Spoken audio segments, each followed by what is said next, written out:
Hi, it's Anne-Marie from Charmed Live Therapy. Hopefully you can see me. It's like proper winter here right now. We've got a big storm going on outside, and it seems to be getting very dark early, so it's more like autumn than winter. But I don't usually make videos at this time of day, but there's a letter, a dispute that's occurring in the case, so I thought I'd jump on and let's review it together. So it's from Manat, it's from Ezra Hudson, it's 5:40 on the docket, and it's in response to the little bits that have cracked out onto the docket, and they have a real issue with the fact that the Wayfarer parties have attached to the docket, I guess, the whole of Blake's transcription of the deposition. So I guess without it being, in these people's eyes, thoroughly checked, edited, reviewed, blah de blah. So let's go through the letter. So, dear Judge Lyman, pursuant to Federal Rule of Civil Procedure 12F and the court's inherent power, Ms. Lively respectfully moves. I don't think she should have been feeling very respectfully about it, but she respectfully moves to strike the Wayfarer defendant's letter attaching the entire uncertified rough draft transcript of Ms. Lively's confidential July 31st, 2025 deposition testimony, ECF number 538, Exhibit A, and to deny the letter motion to seal as moot. In rushing to file on the public docket the entirety of the 292-page transcript on the day they received it with no plausible legal reason to do so, the Wayfarer defendants and their counsel have proved Ms. Lively's point. The transcript was ostensibly filed in support of their argument that there is no basis to assert that Brian Friedman or his firm have participated in, fueled and advanced a smear campaign against Ms. Lively such that their conduct has amounted to public relations work rather than that of an attorney. But in fact, this tactic perfectly demonstrates the counsel as PR agent role, because there is no conceivable legal purpose to file the whole transcript, particularly given that it has not been reviewed, corrected or finalised, and a mere 2 pages of it were cited in their argument. So I guess this is the argument that Wayfarer propounded, that basically what Blake claimed to personally know about in terms of a smear campaign, which we're guessing, and I kind of think this kind of acknowledges that it's the only thing that she is aware of in her own imagination. That's the letterbox going like mad, which is scaring the dog. Is that Friedman himself is acting as PR and informing media and enhancing this smear campaign, this retaliation, whatever you want to call it. So the letter and attachment should... Oh, there it goes again. Etienne, you might need to come to me. The letter and attachment should be... I might not be alive by the end of this broadcast. Right. The letter and attachment should be seen for what they are, a manufactured excuse to force the transcript into the public domain as fodder for the Wayfarer defendants' media campaign. It is surely not lost on the Wayfarer defendants that, given the pending motion to seal, the burden is on Ms. Lively to file a letter motion explaining the particular reasons for seeking to keep any of the 292 pages of the transcript under seal. So I guess that's what they're arguing, that if them filing that, it forces her to explain why it should be kept under seal, and would that in turn then lead to more bits of it sneaking out, I guess? Is that what's implied?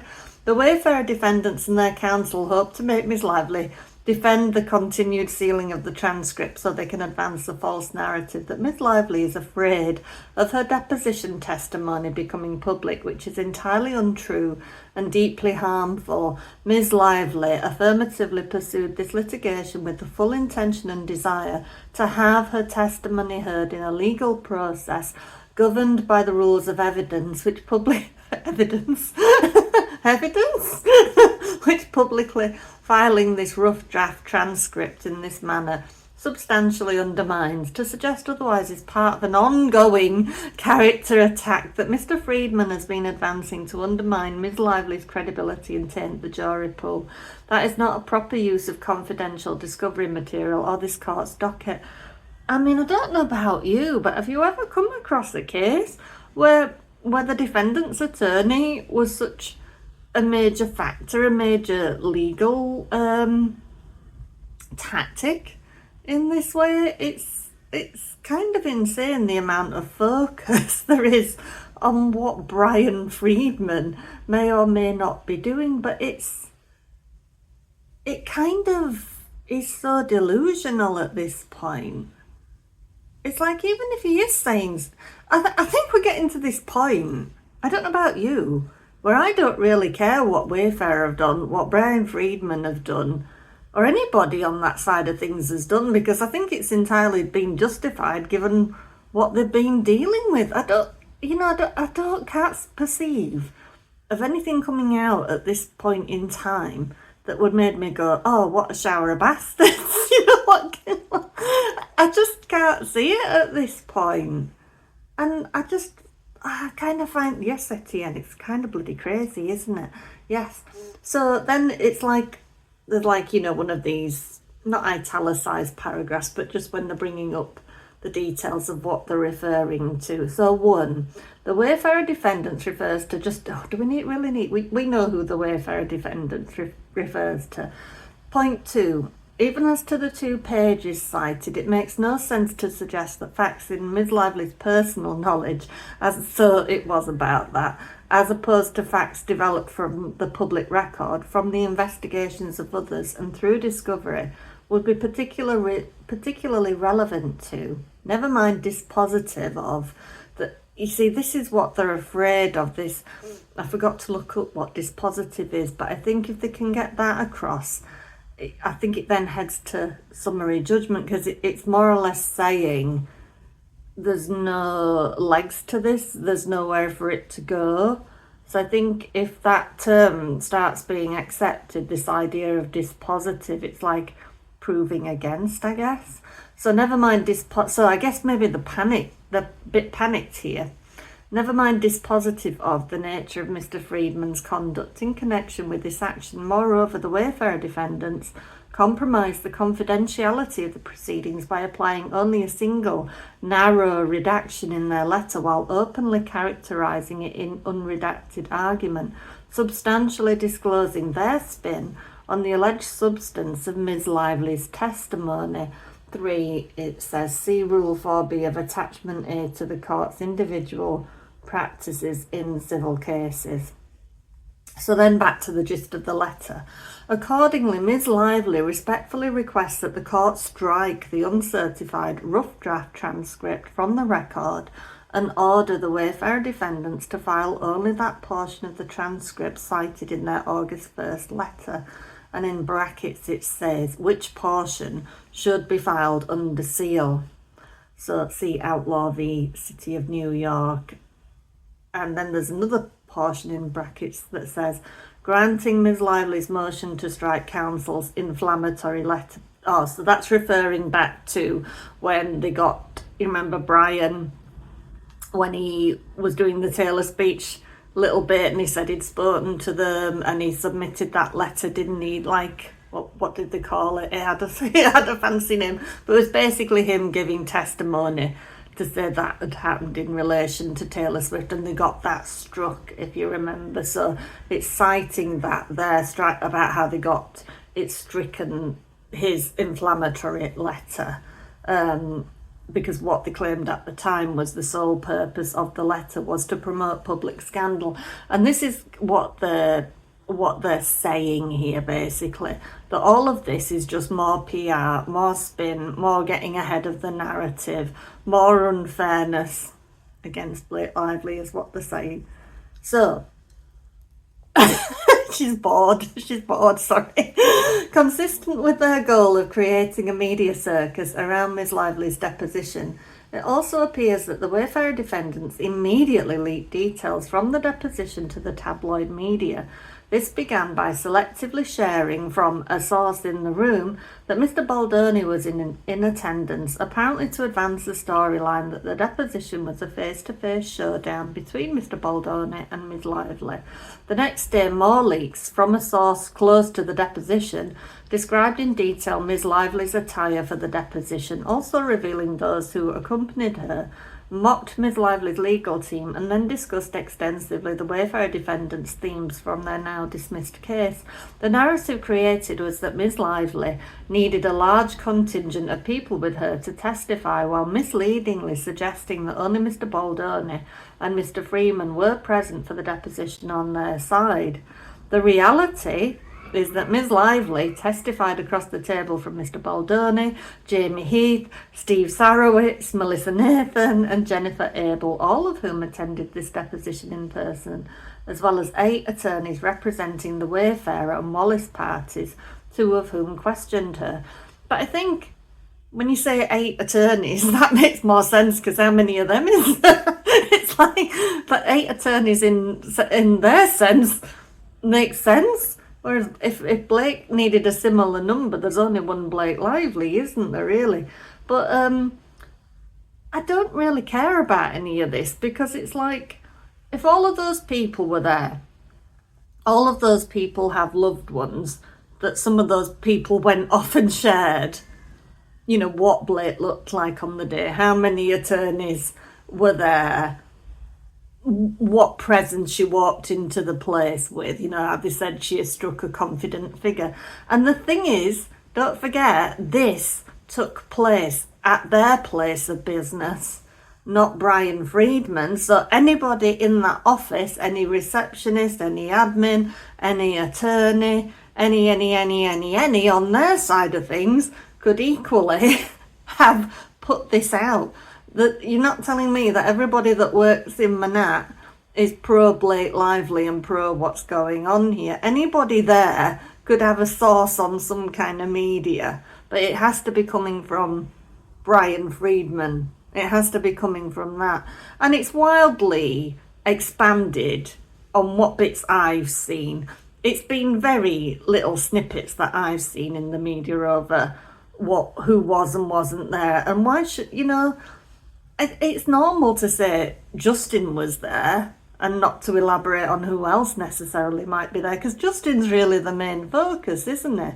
And nobody stated nobody else was there other than his attorneys and him. Nobody stated that, you know, so it's not like, can you disprove it? I don't know. So anyway, in another like subheading, when they're gathering all the sources and bits and bobs together, and this is quite a long old paragraph, and they're still harking back to that Madison Square Garden statement that Brian Friedman made.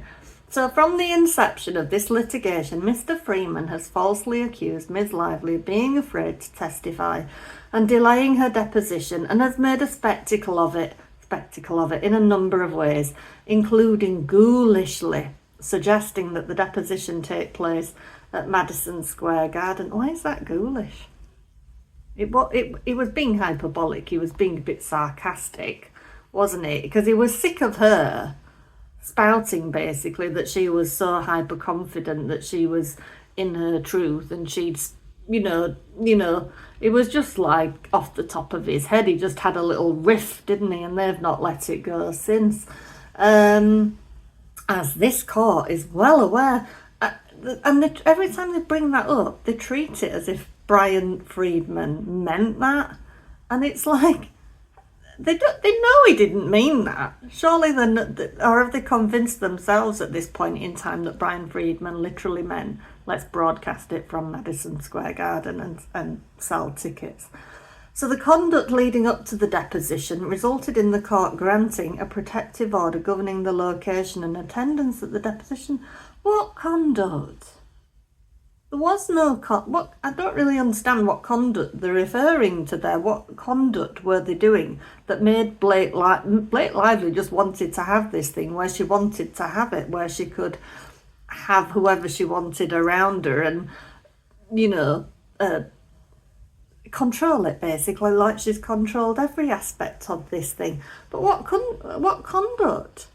Just basically whenever Brian Friedman has said something, which he's not really been doing a lot of that lately. It's some time now, isn't it, really? Has there been anything any more recent? I'm not aware of anything.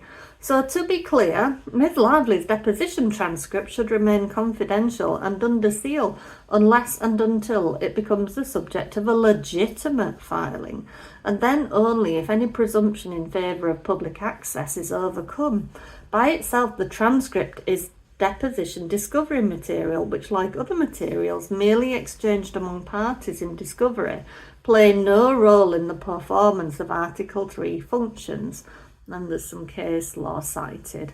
And the law is clear that parties may not force material into public view by manufacturing reasons to file it on the public docket, as is well established. The mere filing of a paper or document with the court is insufficient to render that paper a judicial document subject to the right of public access. Brown versus Maxwell. Underscoring the futility of the Wayfarer defendant's strategy, the Second Circuit has made clear that material submitted solely for the court to determine whether it must remain confidential enjoys no presumption of public access. And then there's something else cited which basically says the presumption of public access does not apply to material that is submitted to the court solely so that the court may decide whether that same material must be disclosed in the discovery process or shielded by a protective order. Here, where the Wayfarer defendants and their counsel have manufactured the sealing dispute itself, not only is there no presumption of public access to the materials they have filed, these materials have no legitimate place on a judicial docket.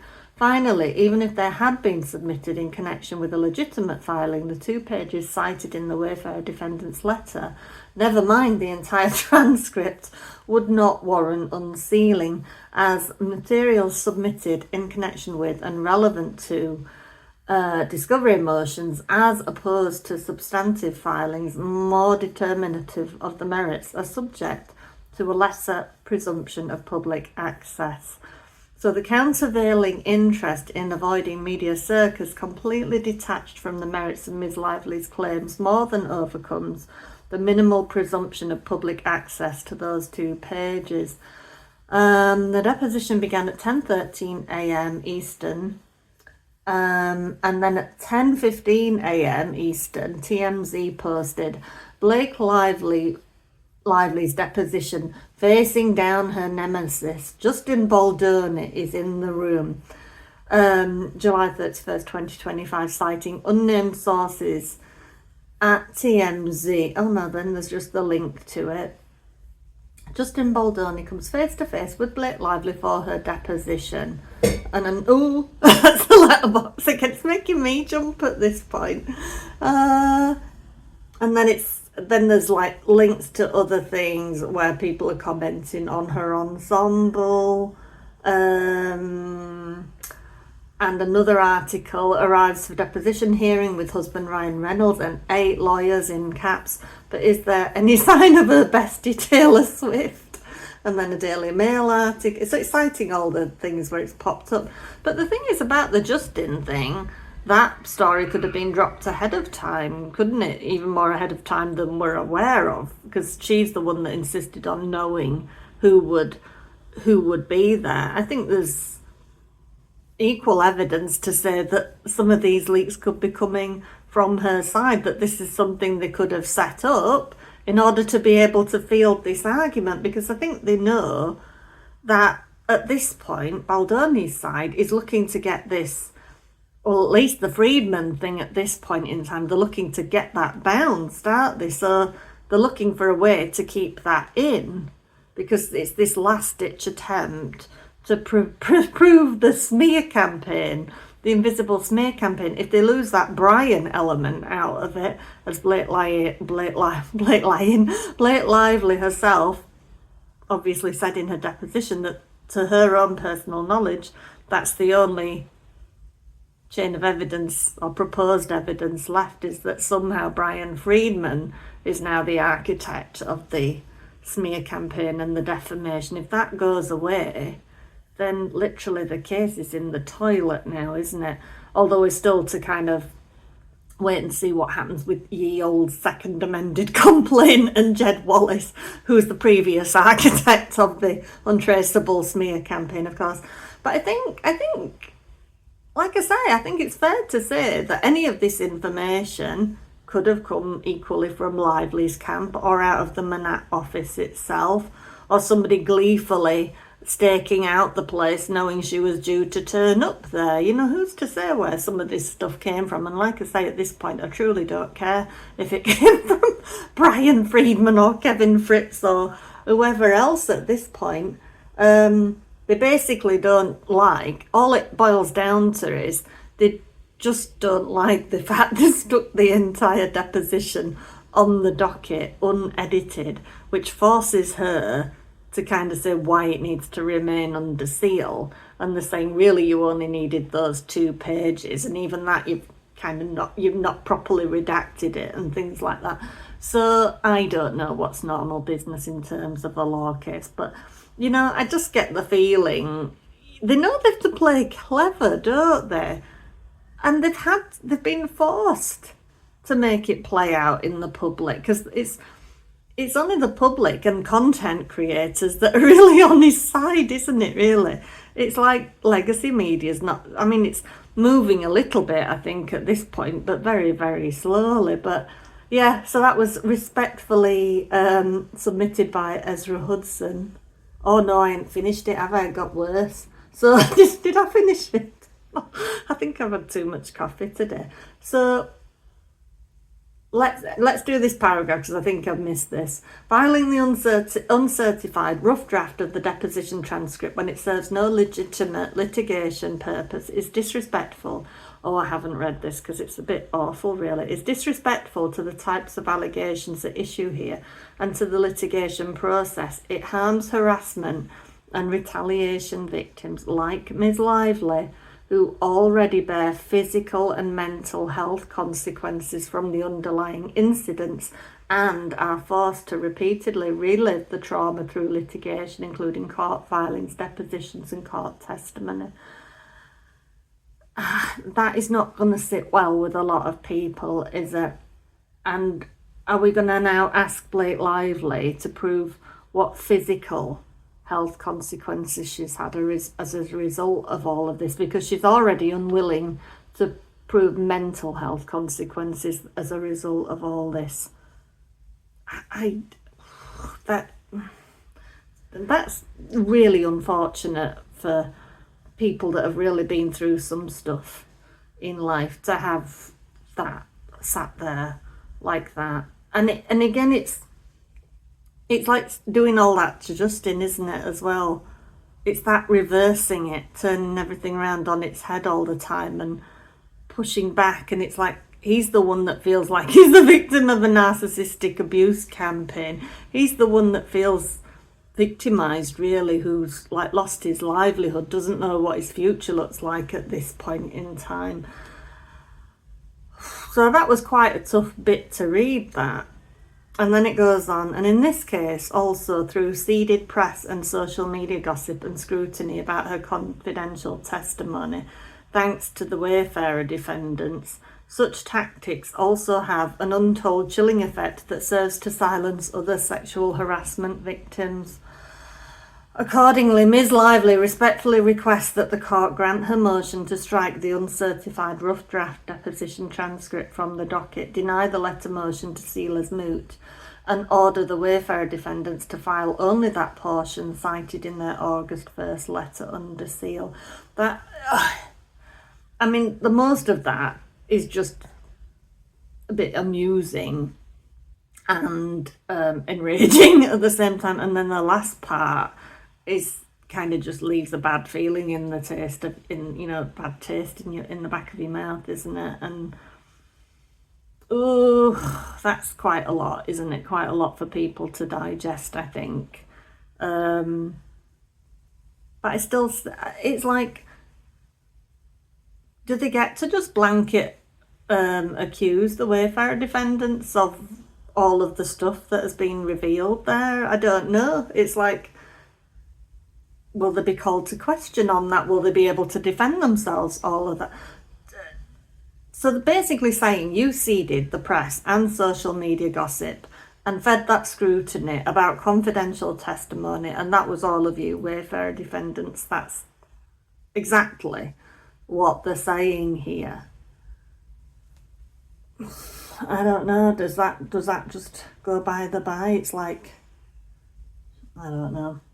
But anyway, other than that, there was just a few thoughts flying around my head, because I was thinking, oh, today I'll be quite quiet and I'll just like have a little ponder and let my mind wander over little bits that have jumped out at me that kind of haven't been addressed or focused on for a bit. So obviously Justin is now, I don't want to get too much into it, he's being sued by one insurance company, isn't he? And he's suing other insurance companies now.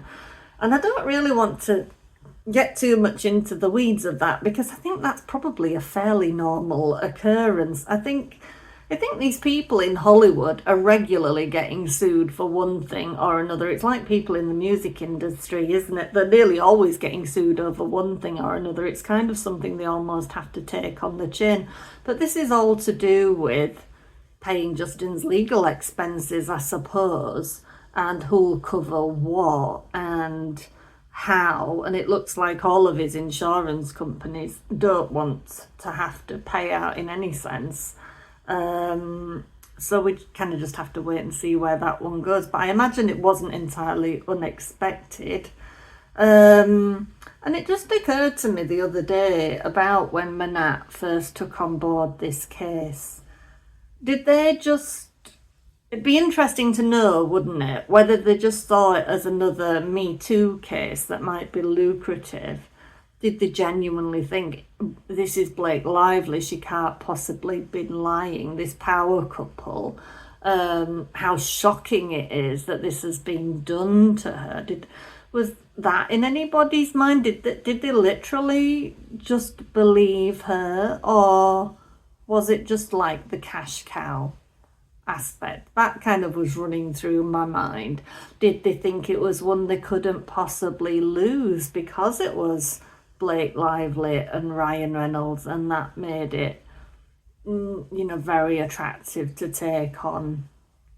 And then from there my mind was wondering, why were the two female assistant directors fired from the film set? Did they speak to Blake in a way that she didn't like very much? Did they try to rein in her spending or her delays?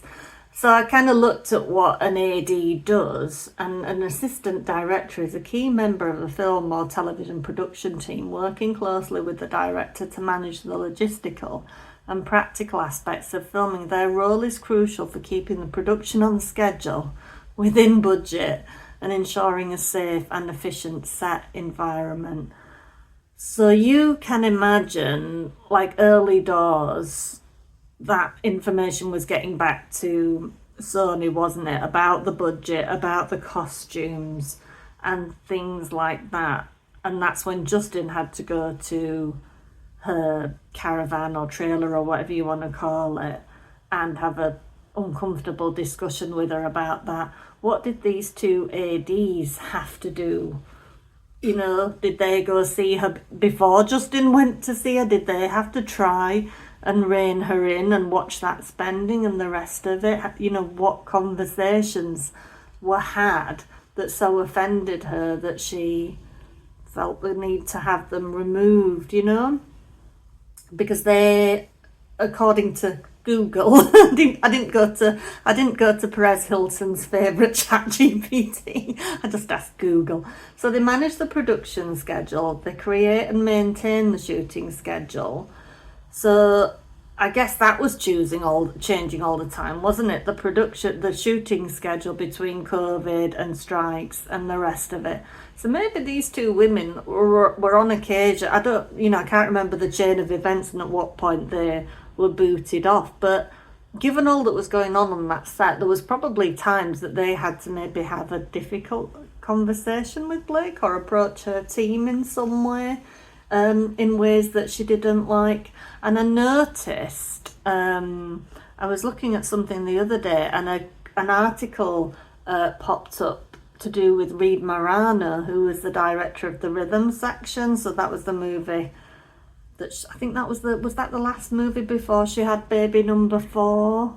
It was it's somewhere. There's such a chain of events now, but basically she makes reference in that interview, Reed Morano, that Blake doesn't take no for an answer. There's a couple of comments there in that article, that interview, about the rhythm section that says sort of basically how bullheaded Blake is, and how she kind of gets, if she wants something, it's made to happen, you know. So ADs work with the director and other department heads to develop a detailed production schedule, breaking down the script into manageable shooting days, and they track progress, monitor daily progress against the schedule, ensuring that filming stays on track and making adjustments as needed. And they coordinate with other departments such as camera, wardrobe, makeup, etc., to ensure everyone is prepared for each day's shoot. So I think you can see, given what was going on the set, where being an AD on that film would have been quite something to handle. And the last little thought I had was just thinking about Kirsty again, really. Kirsty Floor. Of course, we all know who Kirsty Floor is at this point in time. Although it does make me laugh when YouTube captions are on, and I think it calls her Shasty Flu or something like that. When she says the name and it types it out. But yeah, I just thinking back, you know, I was thinking about Kirsty as she is now, and how this has made her pivot into something else entirely, almost, from where she was. And you look back at how she interviewed movie stars and things, and she was always very respectful and quiet, and a little bit subservient, and I say that kind of in a nice way. I don't mean that in an insulting way, but kind of, I think, very aware of her position when she was dealing with these people, I think. And thinking back to that little bump interview, and plus I guess it's more when you're one person and you're dealing with like 2 people as well across from you. But just that little comment about, you know, congratulations on your little bump, and Blake's over-the-top response to it. And it just kind of reminded me that Blake doesn't know how to receive genuine human kindness.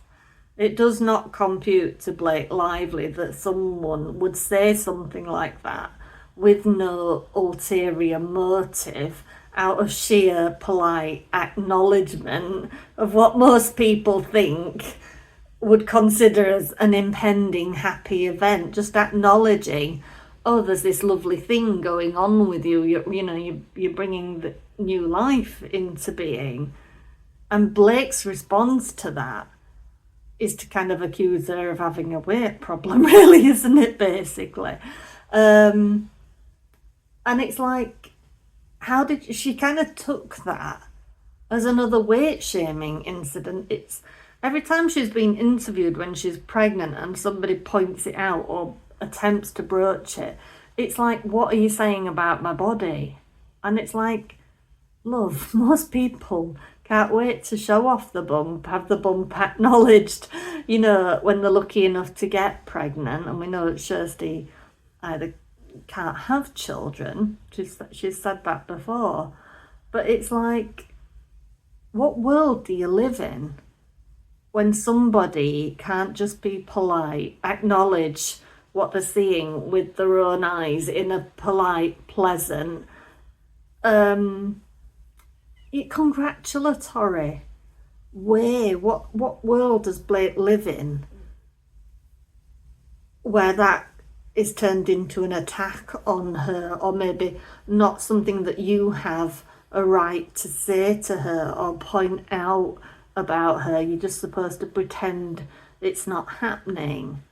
And yeah, it kind of made me think, well, has she been weight shamed in the past? I mean, it would be normal, I guess, not that it's acceptable, but to be weight shamed when you're a young actress and things like that, I think that's fairly common. Or you need to go off and lose 10 pounds, 20 pounds and come back, or sort this about your body, or do that, or sort your nose out, or whatever it is, you know. I'm sure she has, but it's like being so far removed from reality, which I think that's what we mainly all feel now, that Blake's completely removed from reality and what's appropriate and what's normal behaviour and what's normal human feeling. I think that's kind of what we all feel a little bit, isn't it?